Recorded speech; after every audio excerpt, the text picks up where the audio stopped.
આભાર અંકુર.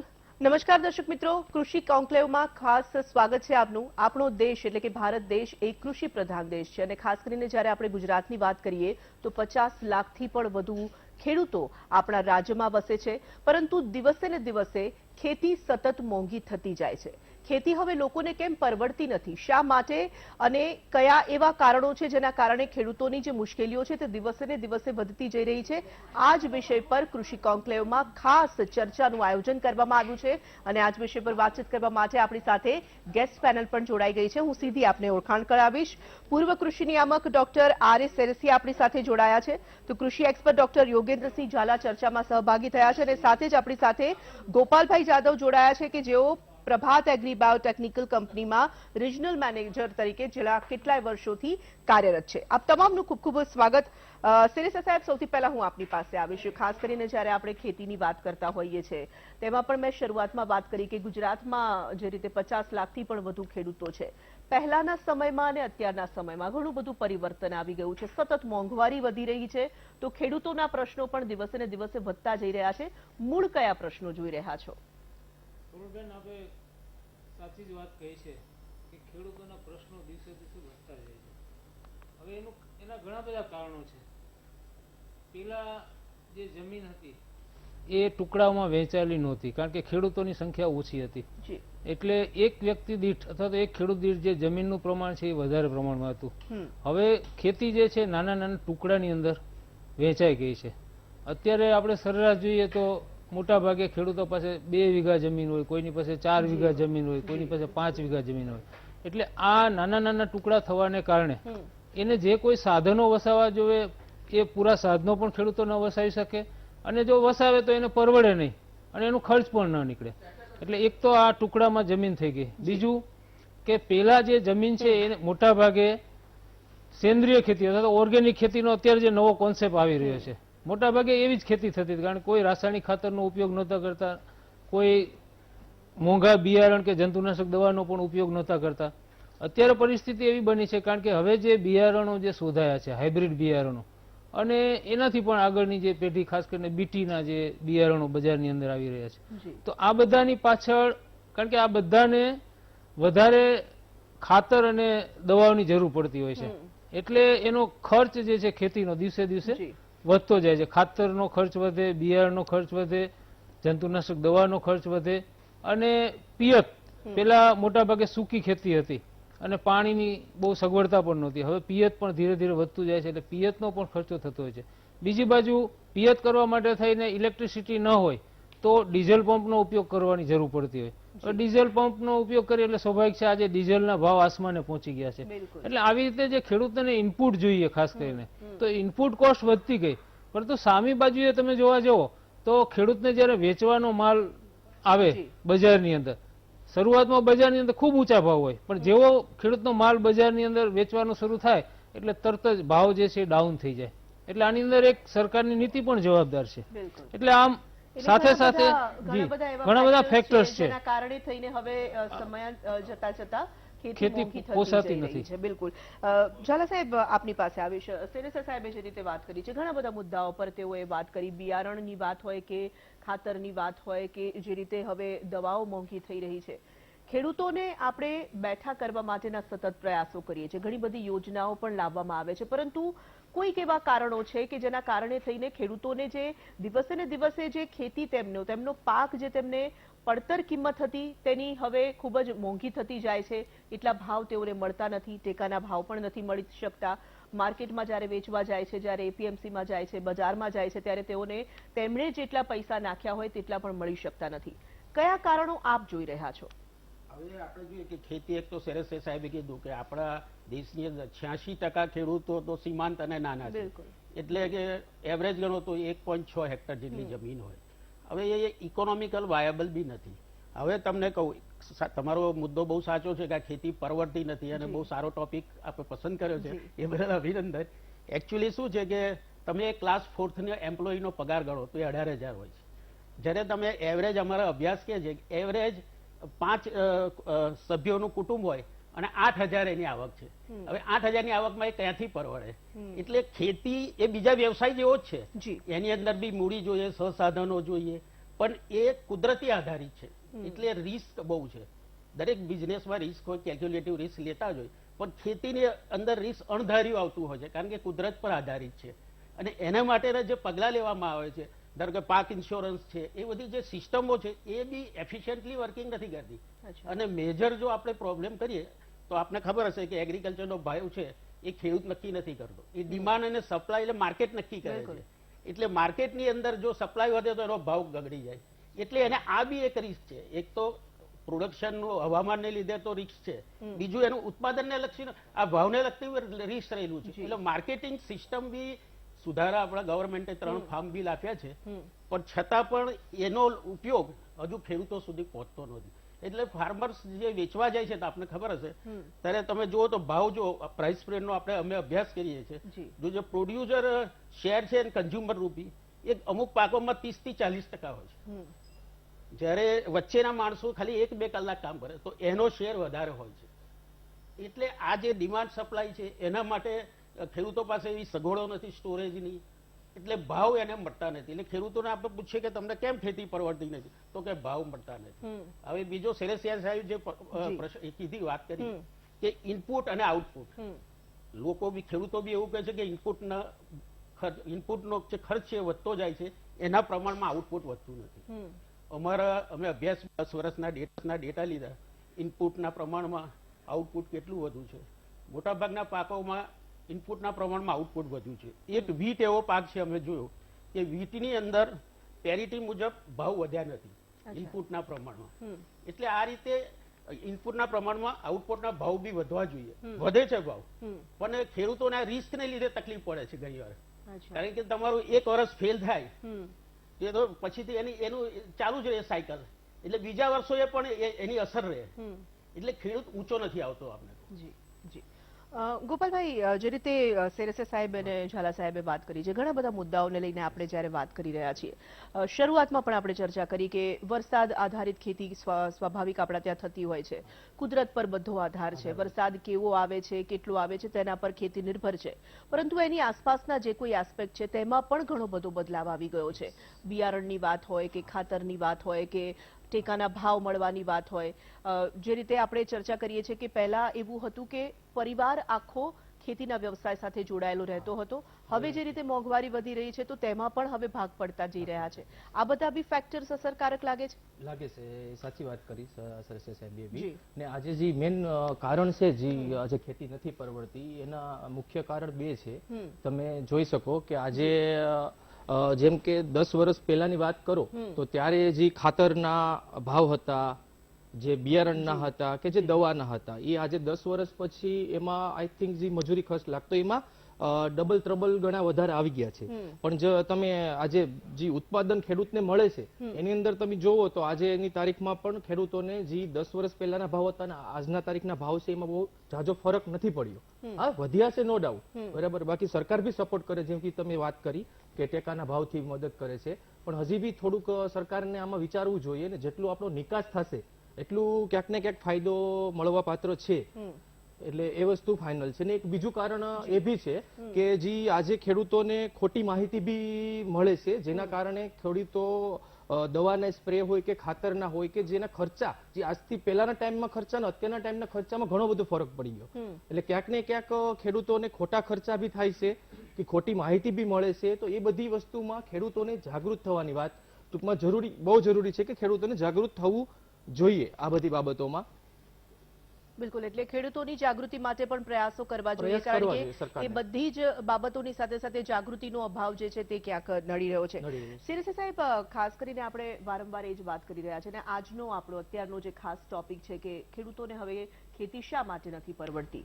આપણે મોંઘવારીની વાત કરી રહ્યા છીએ. ડીઝલ પહેલા સરકારી એક ધારાધોરણ મુજબ આપવામાં આવતું હતું, ખાસ કરીને ખેડૂતો માટે એક અલગ જ કોટા ફાળવવામાં આવતો હતો, જે હવે બંધ કરી દેવામાં આવ્યો છે. ડીઝલના ભાવ સતત વધી રહ્યા છે અને સ્વાભાવિક ખેતીના તમામ ઓજારોથી માંડીને તમામ વસ્તુઓમાં ડીઝલનો ઉપયોગ તો થવાનો છે. ટ્રાન્સપોર્ટેશન મોંઘું થશે, તેની પડતર સ્વાભાવિક ખૂબ જ ઊંચી આવશે અને તેટલો ભાવ તેઓને મળી નહીં શકે.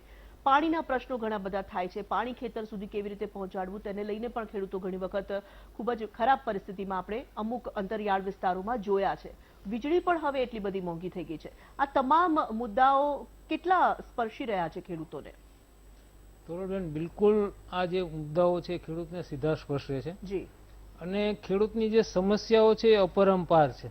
જી આજે જે હમણાં ચર્ચા કરી એ ઉપરાંતના પણ કારણો જોઈએ તો આકાશીય ખેતી કહેવામાં આવે છે. એટલે ઉપર આબ નીચે ધરતી. ખેડૂતને ડગલે ને પગલે જોખમ છે.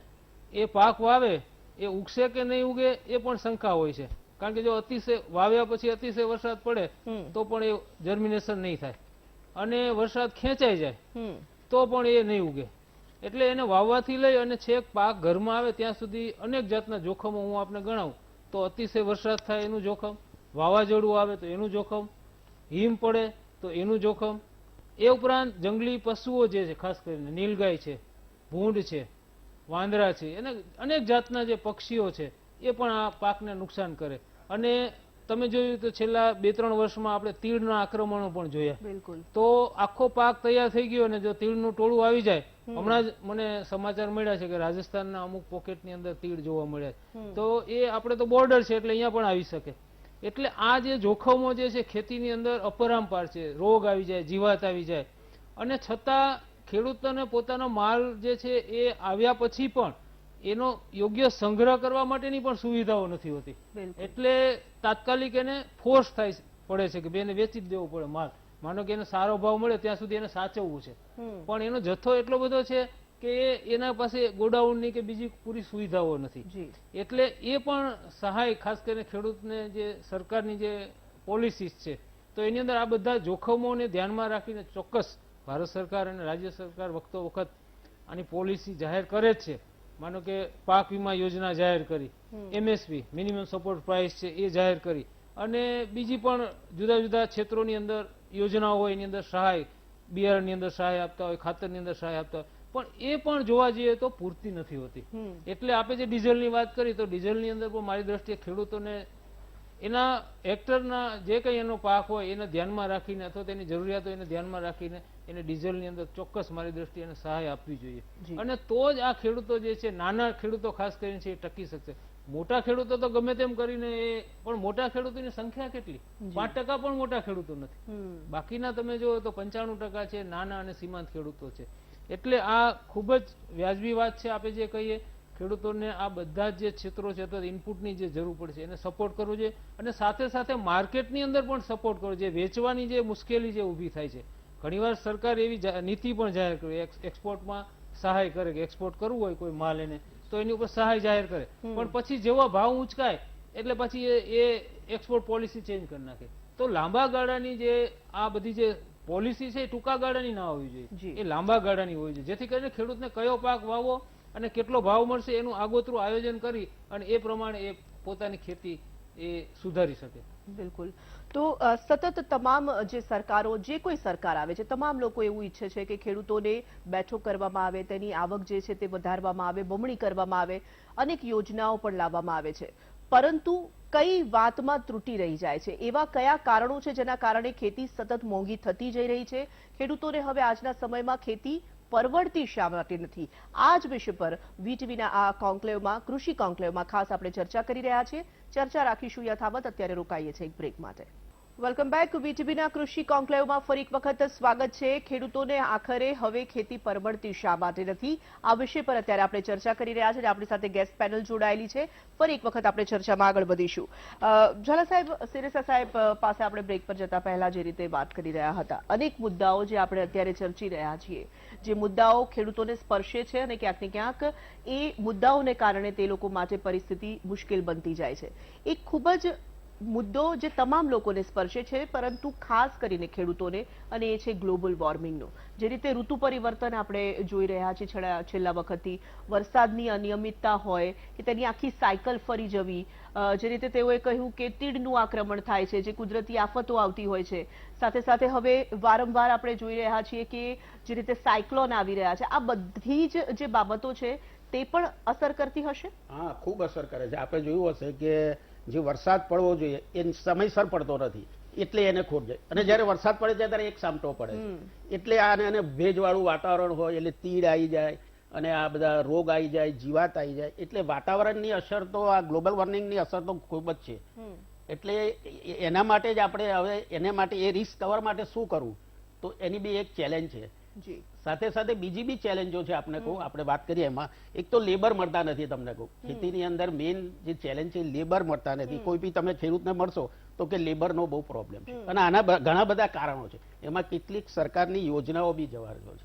તમને ખબર હશે કે અત્યારે લેબરની અંદર 2 રૂપિયે કિલો ઘઉં મળે છે, 2 રૂપિયે કિલો રાઈસ મળે છે. એ સારી યોજના છે, ઇમોશનલી આપણે વિચારીએ સારી, પણ એનાથી એ લોકો કામ નથી કરતા. એટલે કામ એ લોકોને કરવાની ટેવ છૂટી જાય છે. એના વિશે વિચારવું જોઈએ કે ખેતીમાં બી લેબરની જરૂર પડે છે. એટલે લેબર એક બહુ મોટી સમસ્યા છે. અને જે એમના ઘરના કુટુંબના લેબરો હોય છે, આપને ખબર હશે, એ લેબર પણ કામ કરવા માંગતા નથી. અત્યારે ખેતીને એવો વ્યવસાય ગણે છે એ લોકો કે તમે આટલી આવક કરતા હું જો એક સામાન્ય પાનનો ગલ્લો કરીશ તો બી મને 10,000 મળશે, અને હું આ 1 હેક્ટરની અંદર ખેતી કરીશ તો મને એ 10,000 કદાચ મળશે કે નહીં મળશે એ બી ભાવી છે, ખબર નથી પડતી. અમારા એક જીતેન્દ્રભાઈ કરીને એક ખેડૂત છે, તમને કહું બાલાસિનોરની અંદર, કાલે જ મારે કીધું મારા ટીવીમાં જવાનું છું, તો એમને મને વાત કરી કે એમને લીંબુની ખેતી કરેલી અને 3 વર્ષની વાડી થઈ. એમને પેલા ગદ્દા લીંબા લાવ્યા, આપને ખબર છે બેંગ્લોરની અંદરથી સીડલેસ આપણા, અને એ રીતે લાવીને ખેતી કરી.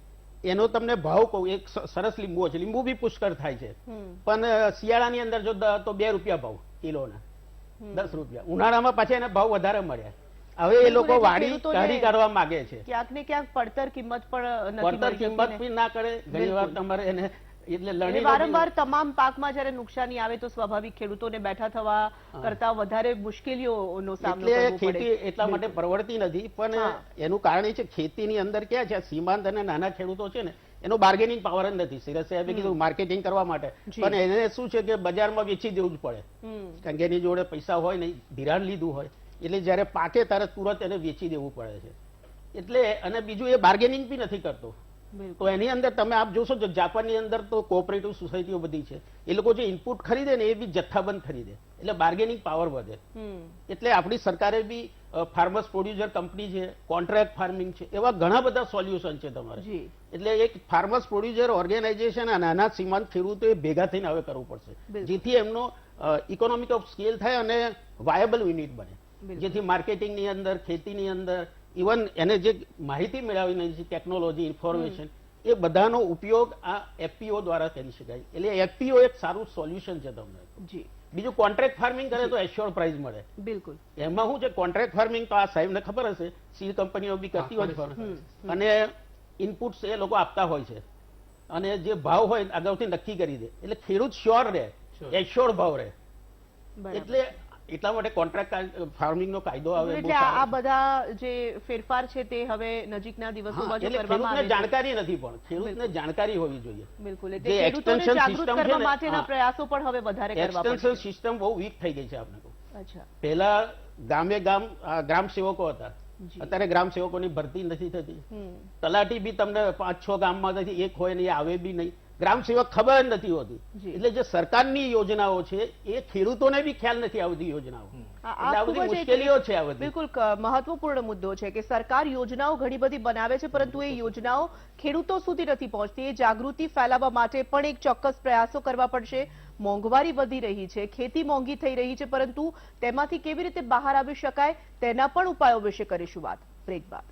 Welcome back. બ્રેક બાદ પુનઃ સ્વાગત છે વીટીવીના ઈ કોન્ક્લેવમાં. ખાસ કરીને આપણે જ્યારે ચર્ચા કરી રહ્યા છીએ ખેડૂતો અને ખેતીને સ્પર્શતા જે કોઈ મુદ્દાઓ છે તેને લઈને આજે આપણે વાત કરી રહ્યા છીએ. ફરી એક વખત આપણી આ ચર્ચામાં આપણે આગળ વધીશું. ગોપાલભાઈ, ઘણા બધા મુદ્દાઓ પર આપણે ખાસ વાત કરી છે કે જે મુદ્દાઓ ખેડૂતોને ખાસ કરીને અસર કરે છે, જેના કારણે મોંઘવારી હોય કે બિયારણના ભાવ હોય કે ડીઝલના પ્રશ્નો હોય, વીજળીના પ્રશ્નો હોય કે પાણીના પ્રશ્નો હોય, પરંતુ આ તમામ પ્રશ્નોની સાથે સાથે ખેતી તો કરવાની છે. અને ખાસ કરીને આ ખેડૂતોને આ આપણી ખેતીને આપણે ફરી એક વખત બેઠી પણ કરવાની છે. કયા ઉપાયો હોઈ શકે? ખર્ચ ઘટાડવા માટેના પણ કોઈક ઉપાયો હશે ને? હા, તમે સાચી વાત કરી. જી, ને વાત સાચી છે ને, જો એ પ્રમાણે અત્યારે જે ખર્ચા વધી રહ્યા છે, જે પ્રમાણે ઉત્પાદન ને પાકના ભાવ મળી નથી રહ્યા, એના ઉપર આપણે વાત કરીએ તો કે જેવી રીતે મેં તમને કીધું કે એની અંદર થોડો સપોર્ટ સરકારનો બી બહુ ખૂબ જ જરૂરી હોય છે આ વસ્તુની અંદર, કે જેવી રીતે આપણું નિકાસ વધે એ મુદ્દા ઉપર ખાસ સરકારને ધ્યાન આપવું જોઈએ. ને બીજા નંબરની આપણે વાત કરીએ તો આજે ખેડૂતોને જેમ કે અત્યારે ટ્રાન્સપોર્ટેશન બી વધી જાય છે, જી. જેમ કે જ્યાં ઉત્પાદન હોય છે ત્યાં રિસર્ચ સ્ટેશનો નથી હોતા, હમ. તો રિસર્ચ સ્ટેશનોની સંખ્યા બી ગવર્મેન્ટને વધારવી પડે. આજે ખેડૂતને એક જગ્યાએથી બીજી જગ્યાએ જ્યારે એનો માલ લઈ જવો પડે જી. છે અને પછી રિસર્ચ સ્ટેશનોમાં જઈને પછી એમને ક્વોલિટીમાં બને છે, તો એના કારણે જે એને ખર્ચા વધે છે હમ. ટ્રાન્સપોર્ટેશનના, એ બી ક્યાંક ને ક્યાંક વધે છે. તો મતલબ કહેવાનો મેન વાત એ જ છે કે સરકારને એમાં બી થોડું ધ્યાન આપી ને જે રિસર્ચ ટેસ્ટનો જેટલા બી છે એનો અત્યારે હાલમાં છે ને ગવર્મેન્ટ કામ બી કરી રહી છે એના જી. ઉપર, હજી બી થોડી વધારે કઈ રીતે કરી શકે એના ઉપર ખાસ વિચારવાની જરૂરિયાત ખરી. બિલકુલ આ જે તમે વાત કરી રહ્યા છો, જે રિસર્ચ સ્ટેશનની વાત છે, એ સિવાય કયા કયા એવા મુદ્દાઓ છે જે મુદ્દાઓને કદાચ અમલમાં મૂકીને ખેડૂતો માટે કદાચ વધુ સરળતા રહી શકે? વધુ સરળતા માટે તો જેમ કે અત્યારે મેન ખેડૂતોનો એક જ મુદ્દો છે કે જેને પૂરતા ભાવ નથી મળતા, જી તો એ ભાવ વધારવા માટે તો સરકારને અને નિકાસનું તો વિચારવું જોઈએ જી. કે નિકાસ આપણો કઈ રીતે વધે જે અધર કન્ટ્રીમાં, તો જેનાથી આપણે ભાવમાં ફરક પડી શકે. બિલકુલ. સિરિસા સાહેબ, જે રીતે ગોપાલભાઈ પણ વાત કરી રહ્યા છે, અનેક મુદ્દાઓ પર એમણે પણ વાત કરી, તમારી પાસેથી ખાસ કરીને ઘણો લાંબો આપનો અનુભવ છે આ ક્ષેત્ર સાથેનો. ખેડૂતો માટે ખાસ કરીને એવા કયા મુદ્દાઓ ખેડૂતો ધ્યાનમાં રાખે જેથી કરીને કદાચ ખર્ચ વધુ ઘટાડી શકે, અને ખર્ચ ઘટે તો કદાચ તેમને આવનારા સમયમાં પણ વધુ સરળતા રહે? ખૂબ સાચી વાત છે કે ખેડૂતોને ખેતી પરવડે કેમ, તો એના માટે થઈને બે વસ્તુ છે. હમ. એક તો એનું ઉત્પાદન વધે તો એનો નફો વધારે મળવાનો છે, જી અને બીજી વસ્તુ જે છે કે એનો ઉત્પાદન ખર્ચ જે છે હમ. એ જો ઘટાડવામાં આવે, જી અને ઉત્પાદન ખર્ચ એવા અમુક છે કે જે તમે ઘટાડો તો એનાથી ઉત્પાદનમાં કંઈ ફરક પડવાનો નથી, પરંતુ એ બિનજરૂરી ખર્ચ છે એ આપણે ઘટાડવાની વાત કરી છે. હું તમને થોડા ઉદાહરણ આપું, એના ઉપરથી આપણને સ્પષ્ટ ખ્યાલ આવશે. જી માનો કે બિયારણ છે એ ઉત્પાદન માટે ખૂબ જ મહત્વનું પરિબળ છે. હમ. સારું બિયારણ હશે તો એનું ઉત્પાદન છે એ સારામાં સારું મળશે, હમ. અને આ બિયારણ છે એ ખેડૂતો ગમે ત્યાંથી લઈને વાવી દે તો એનાથી ઉત્પાદન સારું ના મળે, હમ. પણ સર્ટિફાઈડ બિયારણ વાપરે, જી. અથવા તો કોઈ વિશ્વાસપાત્ર દુકાનેથી પોતાને એમ લાગે કે ભાઈ આ સારું બિયારણ છે તો લઈ લે, પણ જ્યાં સુધી સર્ટિફાઈડ બિયારણ મળતું હોય ત્યાં સુધી બીજું બિયારણ ના વાવવું જોઈએ. હમ. બીજું કે યુનિવર્સિટીના વૈજ્ઞાનિકો અને ખેતીવાડી ખાતાએ જે ભલામણ કરી હોય એનાથી વધારે બિયારણ વાપરે તો ખોટો ખર્ચ ખેતીમાં થતો હોય છે. હમ. માનો કે હું તમને એક બે દાખલા આપું, એના ઉપરથી ખ્યાલ આવશે. મગફળી છે એ હેક્ટરે 100 કિલો બિયારણની જરૂર પડતી હોય છે, પણ ઘણીવાર ખેડૂતો છે 150 કિલો સુધી બિયારણ વાપરતા હોય છે, હમ. તો આ 50 કિલો જે વાપરે છે એ વ્યય છે, જી તો 50 કિલોનો ખર્ચો એને વધી ગયો, એને ટોટલ જે ઉત્પાદનમાં જે ખર્ચ આવશે એ આટલો એને વધારે આવશે. એટલે આ રીતે બિયારણનો ખર્ચ બચાવી શકાય. ઘઉંની અંદર પણ ઘણીવાર એવું જોવા મળે છે કે ઘઉં 100 કિલો હેક્ટરે જરૂરિયાત પડતી હોય, જી પણ ખેડૂતો ઘણીવાર 130, 140, 150 કિલો સુધી બિયારણ વાપરતા હોય છે. હમ. એટલે આ વધારાનો જે બિયારણનો ખર્ચો કરે એનાથી ઉત્પાદન કોઈ વધતું નથી, કારણ કે વૈજ્ઞાનિકોએ અખતરા ગોઠવી અને સાબિત કરેલું છે કે ભાઈ આટલું બિયારણ તમે વાપરો તો તમારું મહત્તમ ઉત્પાદન મળી શકશે. હમ. તો વધારાનો ખર્ચો આવી રીતે બિયારણમાં કરે છે. એવી રીતે ખાતરની અંદર પણ જરૂર કરતા, માનો કે 100 કિલો નાઇટ્રોજનની જરૂરિયાત હોય તો એના માટે થઈને ઘણીવાર એ 150 કિલો નાઇટ્રોજન પણ આપે. બીજું કે એને ખાતર આપવાની જે પદ્ધતિ છે એમાં પણ જો સુધારો કરે, ઘણીવાર ખેડૂતો શું કરે, પેલા યુરિયા ખાતર છે જમીનમાં આપી દેતા હોય છે, પછી ઉપર પાણી આપે. તો યુરિયા ખાતર એવું છે કે જેને પાણી આપો એટલે જમીનમાં એ નીચે લીચિંગ થઈ જાય, ઉતરી જાય અને હવામાં પણ ઉડી જાય. તો યુરિયા ખાતર આપવાની પદ્ધતિ એવી છે કે એને જો નીમ કોટેડ હોય તો એનું જે ઓછામાં ઓછું એનો લીચિંગ થાય અને સારામાં સારું વનસ્પતિને કે છોડને એ સહેલાઈથી મળી શકે. અને બીજું કે પાણી આપી અને પછી જો ખાતર આપો તો એ તરત જ એમાં ઓગળી જતું હોય છે અને છોડને મળી શકે. એટલે આવી નાની નાની બાબતોમાં જો ખેડૂતો ધ્યાન આવે. બીજું કે યોગ્ય સમયે જો પાકની વાવણી કરે તો એનાથી પણ ઉત્પાદનની અંદર ફાયદો થતો હોય છે. હું હવે રવિ સિઝન આવવાની તૈયારી છે એટલે એક ખાલી સિમ્પલ દાખલો આપું. ખેડૂતને ઘણીવાર વૈજ્ઞાનિકો એમ કે આટલું ઉષ્ણતામાન થાય એટલે કે ટેમ્પરેચર તો વાવણી કરવી, પણ હું સાદી ભાષામાં ખેડૂતોને સમજાવું કે ભાઈ રાયડો છે ક્યારે વાવવો જોઈએ, તો જ્યારે આપણે બહાર સૂતા હોય અને પછેડી એટલે કે ચાદર ઓઢવાની જરૂર પડે ત્યારે રાયડાની વાવણી કરે. આ ટેમ્પરેચર ખેડૂતને જોવાની કાંઈ જરૂર નહીં. એવી રીતે ઘઉંની વાવણી ક્યારે કરાય કે જ્યારે ગોદડું અથવા તો રજાઈ ઓઢવાની જરૂર પડે ત્યારે ઘઉંની વાવણી કરાય. તો આ સમય જો સાચવી લે તો એનું ઉત્પાદન સારામાં સારું. આમાં કોઈ જાતનો વધારાનો ખર્ચો નથી. તો આવી નાની નાની બાબતો છે. એવી રીતે પાણીની અંદર, આજે પાણીની અંદર તમે કહો છો કે મળતું નથી આપણે, તો પાણીના માટે થઈને કરકસર માટે અત્યારે ડ્રીપ એટલે કે ટપક પદ્ધતિ, ફુવારા પદ્ધતિ, અનેક જાતની ટેકનોલોજી છે. તો એનો જો ઉપયોગ કરે તો પાણી છે એ 50 થી 70% જેટલું જી. બચાવી શકાય છે. હમ. આવા બધા ઘણા પગલાઓ છે. ત્યાર પછી હવે નાના નાના ટુકડા થઈ ગયા છે જમીનના, તો સામૂહિક ધોરણે કોઈ એવું યંત્ર વસાવે, મિકેનાઇઝેશન, ભલે નાના ટુકડામાં શક્ય નથી, પણ હવે તેવા નાના નાના સાધનો પણ વિકસાયા છે, યાંત્રિક સાધનો, કે જેનાથી જો તમે ખેતી કરો તો આપણો ખેતી ખર્ચ છે એ જી. ઘટી શકે છે. એટલે આ રીતે પિયતમાં, બિયારણમાં, ખાતરમાં, બધામાં કરકસર. દવા છાંટવાની વાત કરું તો જંતુનાશક દવાઓ ખૂબ મોંઘી હોય છે. હમ. ઘણા ખેડૂત મિત્રો દેખાદેખી દવા છાંટતા હોય છે. કપાસની અંદર અમુક ખેડૂતો તમે જોયા છે કે દરરોજ દવા છાંટે છે, જી. તો એ જરૂર નથી. કારણ કે અમુક જીવાતની માત્રા કદાચ ખેતરની અંદર હોય તો એને મારનાર જીવો પણ કુદરતે બનાવે છે. લીલી ઈયળ આવી હોય કે મોલોમસી આવી હોય, તો એવી રીતે લેડીબર્ડ બીટલ નામનું એક ઉપયોગી કીટક છે કે જેને દાળિયા ખેડૂતો કહે છે, એવી રીતે ક્રાઇસોપા છે. તો આ બધા છે ઉપયોગી કીટકો છે જે જીવાતને મારે છે. જી. તો એ તમે વારંવાર દવા છાંટો તો આ પણ ઉપયોગી કીટકો મરી જતા હોય છે. એટલે ખેડૂતોએ પણ આવા જે કરકસરના જે પગલા છે એ જો લેવામાં આવે જી. તો એનાથી એનો જે ઉત્પાદનનો જે ખર્ચ છે એ બચતો હોય છે અને ઓટોમેટિક એને નફો મળતો હોય છે. એટલે આ સિવાયના પણ ઘણા બધા પગલાઓ છે, પણ એ બધાની આપણે અત્યારે ચર્ચા ન કરી શકીએ. બિલકુલ. ઝાલા સાહેબ, જે રીતે સિરેસા સાહેબે પણ વાત કરી છે, ઘણા બધા મુદ્દાઓ પર એમણે વાત કરી. પરંપરાગત ખેતી સાથે વર્ષોથી લોકો જોડાયેલા હોય છે, પેઢીના પેઢી જોડાયેલા હોય છે, પરંતુ જેમ જેમ પરિવર્તન આવે છે તેમ તેમ ખેતીમાં પણ સ્વાભાવિક હવે આધુનિકતાનો પ્રવેશ થઈ રહ્યો છે.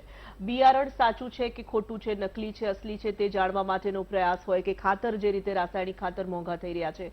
સિરેસા સાહેબે કહ્યું કે વધુ ઉત્પાદન મળે તેની ઈચ્છામાં ક્યાંક ને ક્યાંક વધુ દવા અપાઈ જતી હોય છે, વધુ ખાતર અપાઈ જતું હોય છે, અને તેના કારણે પણ પાક જોઈએ એવો નથી મળતો હતો. તો એવું લાગે છે કે ખેડૂતોએ પણ પોતાના પરંપરાગત આ વ્યવસાય છે, તેમની આ ખેતી છે, પરંતુ તેમાં જે રીતે બધું હવે આધુનિકીકરણની દિશામાં આગળ વધી રહ્યું છે, તેમાં પણ હવે થોડો અભ્યાસ એમણે પણ કરવો પડશે. તો આપની વાત બિલકુલ સાચી છે. ખેતીની અંદર જ્ઞાન આધુનિક અપડેટ રાખવું બહુ જરૂરી છે.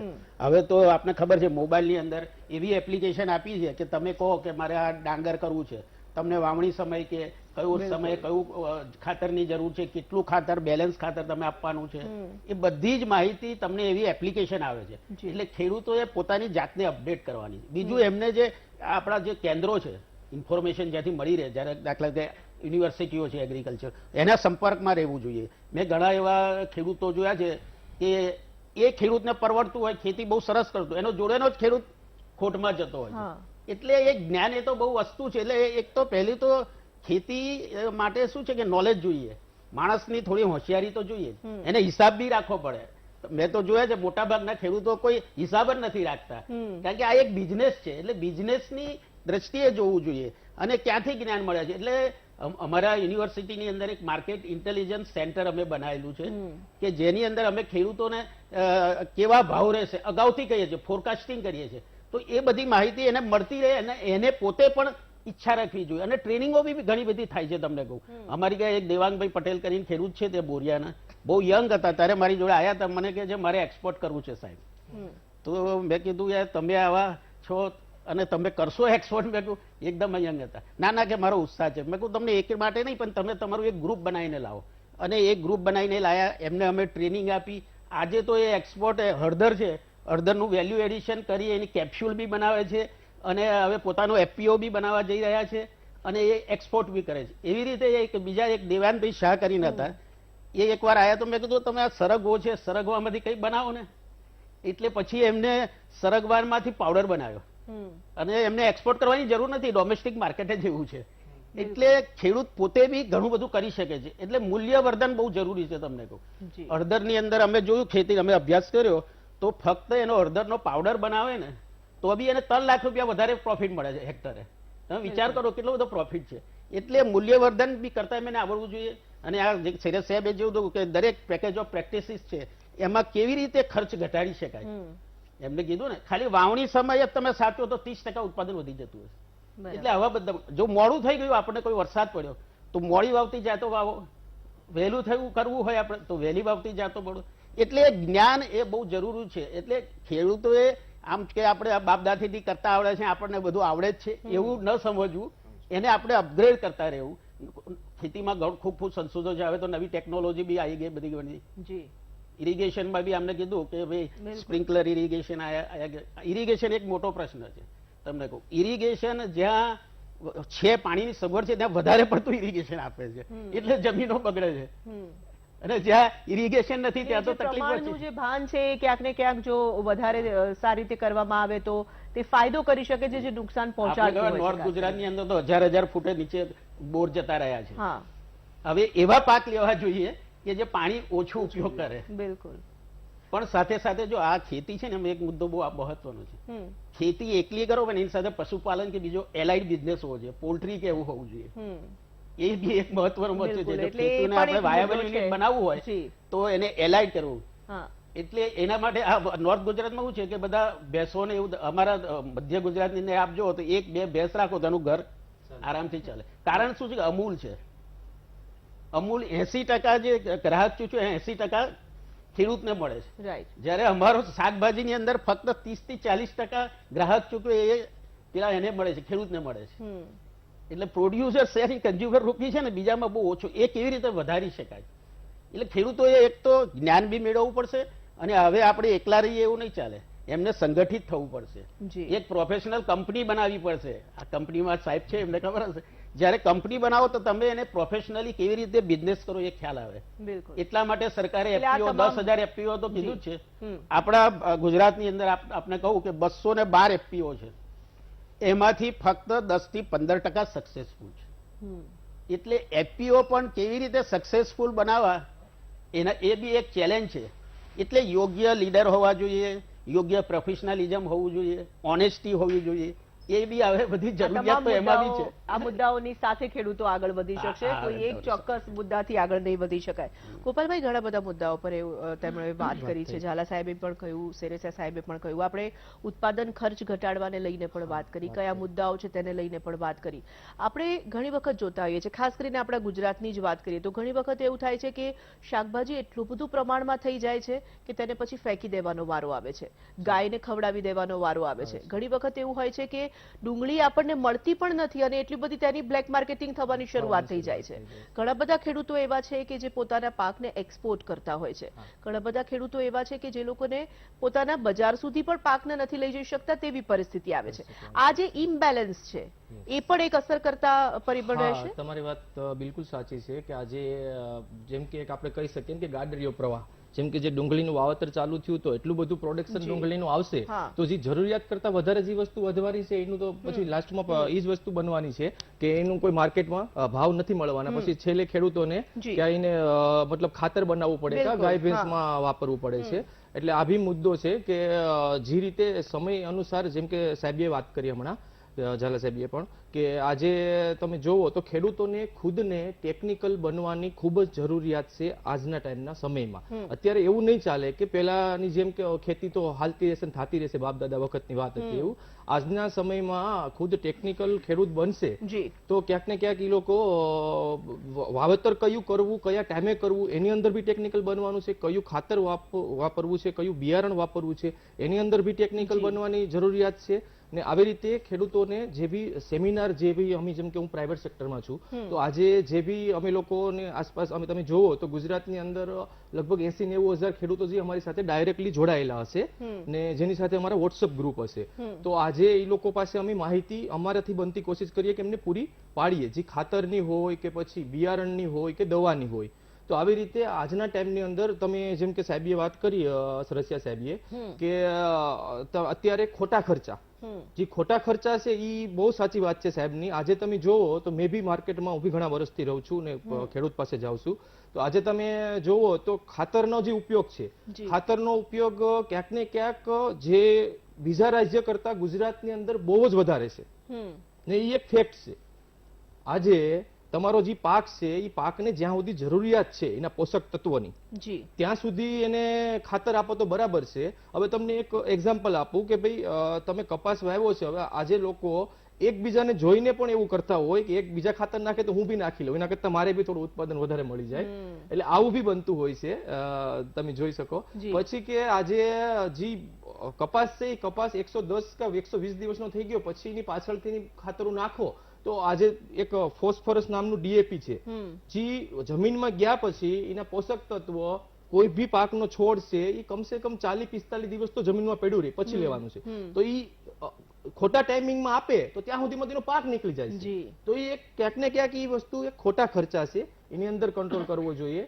પછી આજે તમે વાત હમણાં બી થઈ હતી કે ગ્લોબલ વોર્મિંગનું જે પ્રોબ્લેમ છે, હા. તો ગ્લોબલ વોર્મિંગની બી આપણે વાત કરીએ તો અત્યારે અનિયમિત ટાઈમે વરસાદ આવે છે, એ એક બહુ મોટો પ્રશ્ન છે કે જે થાય છે ને એ જે કુદરતી છે આપણા કોઈના હાથમાં નથી. બિલકુલ.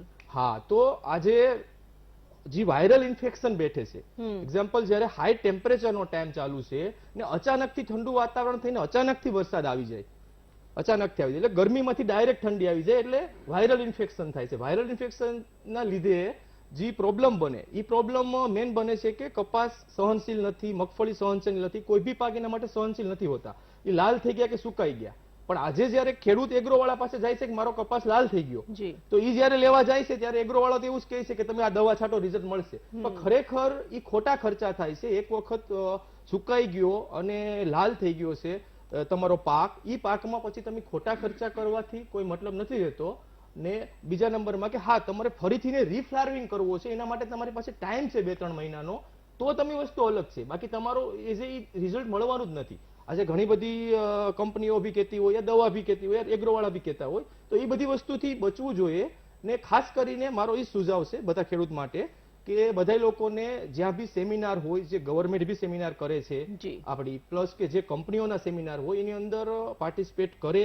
લોકોની પાસે ભલે હું કહું છું વધારે માહિતી નહીં, પણ થોડી થોડી માહિતી મળશે. ને હવે આવતા સમયમાં ને આ સમયમાં ખેડૂતોને ખાસ નોલેજ વધારવાની જરૂર છે. ખુદ નોલેજ વધારશે પછી જે ખેતીની કરી શકશે, મતલબ પદ્ધતિ ચેન્જ કરી શકશે, તો એનાથી બી ફાયદા જોવા મળી શકે. બિલકુલ. તો ઘણા બધા એવા મુદ્દાઓ છે જેના કારણે ખેડૂતોને જે મોંઘવારીના કારણે ખેતી પરવડતી નથી તેમાંથી તેઓ બહાર આવી શકે છે. આગળ પણ આ ચર્ચાને રાખીશું યથાવત. જોડાયેલા રહો અમારી સાથે. સમય છે વધુ એક બ્રેકનો. બ્રેક બાદ પુનઃ સ્વાગત છે. ખેતી પરવડતી કેમ નથી એ વિષયને લઈને આપણે આજે વીટીવીના કૃષિલક્ષી કોન્ક્લેવમાં ખાસ ચર્ચા કરી રહ્યા છે. ચર્ચામાં આગળ વધીએ. સિરેસા સાહેબ, ઘણા બધા મુદ્દાઓને આપણે અત્યારે આવરી લીધા છે, ઘણા બધા મુદ્દાઓ પર ચર્ચા કરી, મોંઘવારીના મારથી લઈને તેમાંથી બચવાના ઉપાયોથી લઈને, પરંતુ ખાસ કરીને ખેડૂતો જે છે તે આપણા ત્યાં રાજ્યમાં ખાસ કરીને ખૂબ મોટા પ્રમાણમાં છે અને તેના પ્રશ્નો પણ ઘણા બધા વધતા જઈ રહ્યા છે. સરકાર પ્રયાસો કરી રહી છે, નથી કરતી એવું આપણે નથી કહેતા, પરંતુ કયા પ્રયાસો એવા છે કે જે વધારવા જોઈએ, ખેડૂતોએ શું કરવું જોઈએ? ફાઇનલ કમેન્ટ એ દિશામાં પણ આપની લેવા માંગીશ. તોરલબેન, આપણે ખેડૂતોને ખરેખર નિરાશ કરવા માંગતા નથી. જી. ખેડૂતોએ આમાંથી બહાર કેવી રીતે આવી શકાય એના માટેના ઘણા રસ્તા છે. આપણે અત્યાર સુધી ઘણા બધા મુદ્દાઓની ચર્ચા કરી. એટલે ખેતીની અંદર જે નવી નવી ટેકનોલોજી આવી રહી છે, તો એ ટેકનોલોજીનો આપણે ઝડપથી સ્વીકાર કરવો જોઈએ અને અપનાવવું જોઈએ. આપણે બીજા ક્ષેત્રોમાં ટેકનોલોજી આવે તરત જ આપણે અપનાવી લઈએ છીએ. આપણે પેલા દેશી ફોન આવતા હતા, સ્વિચ દબાવીને કરો, હવે અત્યારે સ્માર્ટફોન આવી ગયા. આ ટેકનોલોજી આપણે અપનાવી લીધી. પેલા ઘરે આપણે પેલા ટેલિફોનમાં નોંધાવતા હતા, તો આપણે ઘણી વાર તો સવારે ટેલિફોન નોંધાયો હોય તો સાંજે વારો આવે. અત્યારે આ બધી ટેકનોલોજી આવી ગઈ. રહેણી કહેણીની અંદર બધી ટેકનોલોજી. ઘરની અંદર 5 જણા હોય તો 5 જાતના જુદા જુદા સાબુ હોય, 5 જાતના શેમ્પુ હોય. આ બધી ટેકનોલોજી આપણે અપનાવી લીધી. તો ખેડૂતોને હું ઘણી વાર એમ કહું છું કે ભાઈ તમે પણ નવી ટેકનોલોજી એગ્રીકલ્ચરમાં આવી છે, તો એ ટેકનોલોજી અપનાવો તો ચોક્કસ તમારું ઉત્પાદન વધશે અને ખેતીનો ખર્ચ ઘટશે. જેવી રીતે આ માઇક્રો ઇરિગેશનની વાત કરી, ડ્રીપની જે વાત કરી, તો એ અપનાવો. મિકેનાઇઝેશનની વાત કરી, એ અપનાવો. બીજું કે ખેડૂતોએ પોતાનો જે માલ છે એની ઘણી વાર એને એવો પ્રશ્ન થાય છે કે અમારા માલની અમે કિંમત નક્કી નથી કરી શકતા. હું કહું છું કે ખેડૂતો જો સંગઠિત થાય, જેમ ડોક્ટર ઝાલાએ પણ વાત કરી કે એફપીઓ બનાવે, એફપીસી બનાવે, તો એ પોતાનો માલ છે પોતે ધારે એ કિંમતથી. અને બીજું કે તમારા માલનું ગ્રેડિંગ કરો અને એને વ્યવસ્થિત તમે પેકિંગ કરીને જો વેચો, તો તમે જે તમારો માલ છે જેનો ભાવ હશે એનાથી તમને 25-30% કે 50% સુધી વધારે એની કિંમત મળી શકશે. માનો કે તમારો એક સિમ્પલ દાખલો આપું કે તમે કેરીની ખેતી કરો છો, આંબા વાવેલા છે, તો કેરી જે છે તમે એ જ બધી એમને વેચી દો તો એનો એક જ ભાવ મળશે. પણ એના 3 ગ્રેડ કરો, A, B, C, તો એ ગ્રેડનો ભાવ અલગ હશે, બી નો અલગ હશે, સી નો અલગ હશે. એકંદરે તમને જે જથ્થાબંધ તમે એમને વેચી દો અને આ રીતે ગ્રેડિંગ કરીને જ ફક્ત વેચો ને, તો પણ તમને 30-40% કિંમત વધારે મળશે. બીજું તમે નાના નાના પેકિંગ બનાવો સરસ મજાના.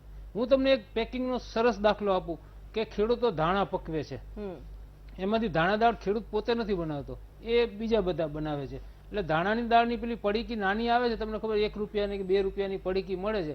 હવે એનું તમે મણની કિંમત ગણો તો કેટલા રૂપિયા થાય? ખેડૂત ધાણા છે 200 રૂપિયા કિલો એને મળતા નથી. જી તો આ ધાણામાંથી દાણાદાર જો 8-10 ખેડૂતો ભેગા થઈને આવું કરે, બટેટાના માર્કેટની અંદર ભાવ નથી, આપણે લેવા જઈએ તો મોંઘા પડે, ગ્રાહકને લેવા જઈએ તો બજારમાં ભાવ ઘણો વધારે હોય છે, પણ ખેડૂતો બિચારા વેચવા જાય એને 2 રૂપિયા મળતા નથી. જી. પણ એ પોટેટો કોઈ કંપની સાથે ટાઈઅપ કરી અને જો એ વેચે બિલકુલ. તો ચોક્કસ એને વધારે ભાવ મળે. અથવા તો એની પોટેટોને ચિપ્સ બનાવીને વેચે જી તો તમને ખબર છે આપણે 10 રૂપિયાની કે 20 રૂપિયાનું પડીકું લઈએ છીએ તેમાં હવા જ હોય છે, ખાલી 5-10 ચિપ્સ તો હોય છે. બિલકુલ. તો આવી રીતે ખેડૂતો પોતાનો માલ છે એનું ગ્રેડિંગ, પ્રોસેસિંગ અને પેકિંગ કરી અને જો વેચતા થાય, અને હવે અમુક ખેડૂતો આ રીતે કરતા થયા છે. અમુક મારા ઓળખીતા ખેડૂતો છે એ ભાલિયા ઘઉં, જે તમને કદાચ નામ સાંભળ્યું હશે, તો ભાલિયા ઘઉં છે એ કે અમે ધારીએ એ કિંમત લઈએ છીએ અમે, અને એ નાના નાના પેકિંગની અંદર મણ 2 મણ એમ કરીને વેચે છે. જીરું તો સારી જાતનું જીરું જે છે એ પણ પોતે, હવે જીરુંની હું તમને એક વાત કરું કે જીરું એસ તમે વેચો તો એનો માનો કે 10 રૂપિયા ભાવ હોય માની લઈએ, પણ જો એનું તમે તેલ કાઢો, જીરુંનું તેલ બહુ કિંમતી હોય છે, જી. તો એની 3 થી 4 ગણી કિંમત મળે એને. એટલે આ રીતે દરેકનું વેલ્યુ એડિશન જે ડોક્ટર ઝાલાએ પણ વાત કરી, તો એ કરે તો ચોક્કસથી પોતે ખેડૂતો નિરાશ થવાની જરૂર. બીજું કે ખેડૂતોને માહિતી માટે હમણાં ડોક્ટર ઝાલા વાત કરતા કે ભાઈ એક્સટેન્શન સિસ્ટમમાં અત્યારે, કારણ કે સ્ટાફ આપણી પાસે ઓછો છે એટલે બધી સરકારી તંત્ર ના પહોંચી શકે, જી. પણ એક્સટેન્શન માટેના અત્યારે અઢળક સાધનો આપણી પાસે છે. અત્યારે આ શું છે? એક્સટેન્શન જ છે ને. બિલકુલ. આજે આ VTE ના માધ્યમથી તમે બહુ સારો પ્રયત્ન કર્યો છે ખેડૂત સુધી વાત પહોંચાડવા માટે. તો આવી જુદી જુદી અનેક ચેનલો છે, ત્યાર પછી રેડિયો છે, બિલકુલ. પછી એ તમામ દૂરદર્શન છે, આ માધ્યમો છે, અને દૈનિક પેપરો તમે જુઓ, પહોંચી શકાય. કોઈ પણ દૈનિક પેપરમાં જુઓ તો અઠવાડિયે કે 15 દિવસે ખેતી વિશેના લેખો આવતા હોય છે.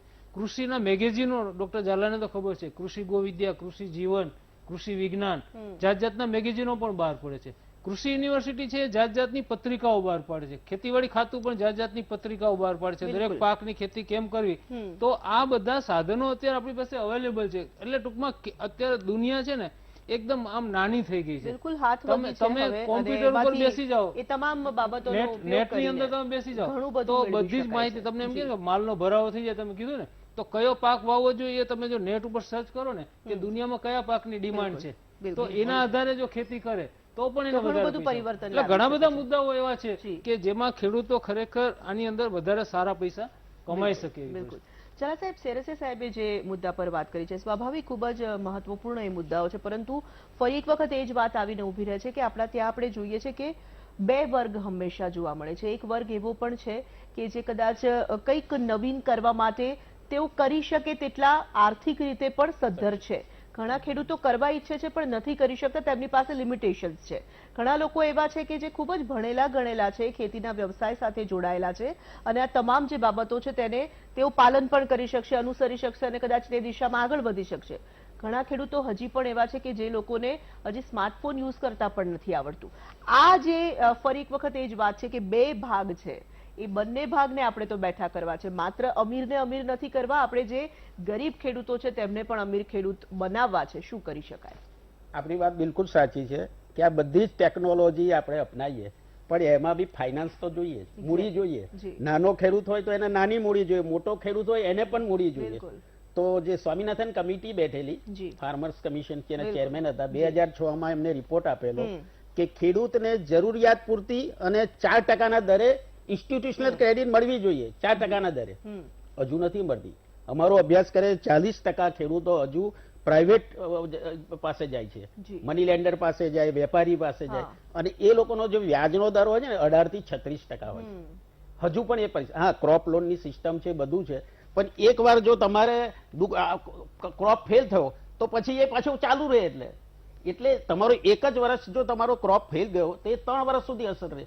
ખેડૂતને ઊંચું આવવા બહુ અઘરું છે. એટલે એક તો એક આ ક્રેડિટ છે, ફાઇનાન્સની ફેસિલિટી ગવર્મેન્ટે એના વિશે બી વિચારવું જોઈએ કે એને બહુ સહજ રીતે જોઈએ એટલી મળવી જોઈએ. છે ઇન્સ્યોરન્સ બી છે, ક્રોપ લોન છે. મને જ્યારે ખેડૂતો જોડે હું વાત કરું છું, સાહેબ 2 વર્ષથી હજુ ઇન્સ્યોરન્સ આવ્યા નથી.